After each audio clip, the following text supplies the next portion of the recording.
on remercie déjà pour votre présence, les élus, les chambres consulaires, le MEDEF.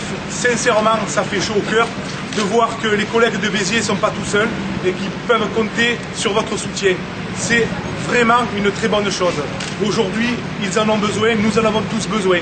La Banque de France, donc, vous le savez, à travers sa restructuration, va être impactée, notamment à Béziers, avec deux phases. Une première phase où la caisse risque de fermer en 2014 et la disparition complète de la succursale de Béziers à l'horizon 2016-2020.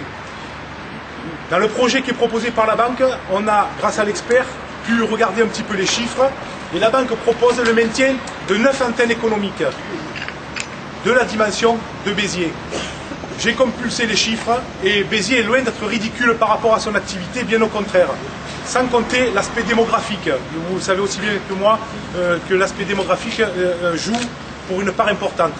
Et donc, en compulsant ces chiffres, on s'est aperçu que Béziers pouvait facilement être la 10e antenne économique. Donc, ce que nous vous demandons, nous avons donc un souhait aujourd'hui, c'est que Béziers puisse conserver son activité pour vous servir, pour servir les citoyens.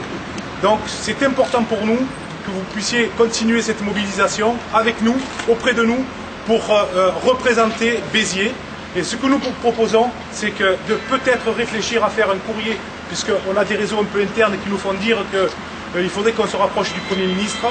Donc ce qui serait important, c'est peut-être de co-signer un courrier qui serait proposé, et avec tous ceux qui souhaitent le signer, je veux dire là, c'est ouvert, et ensuite l'adresser au Premier ministre pour lui faire part de notre mécontentement. Si Béziers disparaît, il y a une partie du territoire qui sort des radars de contrôle. Et ça, pour nous, c'est pas admissible.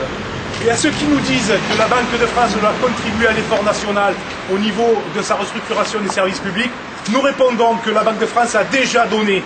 Et je rappelle que pour la région Languedoc-Roussillon, nous avons déjà fermé les succursales de 7, c'est bien l'Hérault, Narbonne, Carcassonne et Alès. Pas Carcassonne, mais Alès, pardon. Carcassonne, c'est dans le projet de la banque. Donc, ce que je voulais vous dire, c'est que, contrairement à ce qui est dit, nous avons déjà contribué largement. Et ce que nous demandons, c'est ce maintien en antenne économique, je le répète, parce que notre message, il est simple, il est unique, il est facile à comprendre. C'est le maintien de l'antenne économique de Béziers, avec, et je ne vais pas faire long, mais vous connaissez tous l'activité économique de Béziers, et je pense que personne n'a à en rougir. Et si on commence à faire comme ça, jouer aux échecs en sautant des territoires, je pense que ça commence à devenir très grave.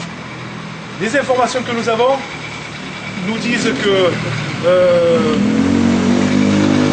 les élus pensaient que cette restructuration se passait bien à l'intérieur de la Banque de France. Mais ce que nous prouvons aujourd'hui, c'est qu'au-delà du fait qu'il y a un comité central d'entreprise qui se tient au moment où je vous parle, nous avons décidé, nous, d'occuper le territoire, d'occuper la Banque de France, de dire, voilà, nous sommes présents et voilà pourquoi nous voulons rester.